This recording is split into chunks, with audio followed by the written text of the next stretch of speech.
Bilang tugon umano sa pag-aagawan kung kanino ipapangalan o dapat ba talagang palitan ang pangalan ng Ninoy Aquino International Airport, iminungkahi ni Senator Alan Peter Cayetano na hatiin na lang.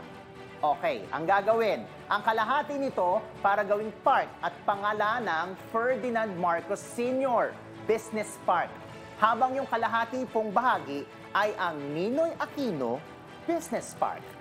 Mas maigi umano ito kesa ituloy ang panawagang i-boycott na lamang ito. Ayon kay Cayetano, isa sa mga naunang proposal ay hatiin ang NAIA para gawing Central Park ng Maynila.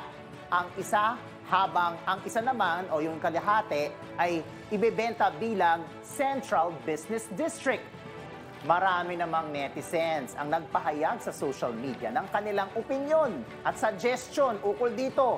Ngunit karamihan ay nananawagan na sana mas pagtuunan na lamang muna ng pansin ang ibang mahahalagang bagay, katulad ng paglutas sa hinahaharap na inflation at mga kalamidad sa bansa.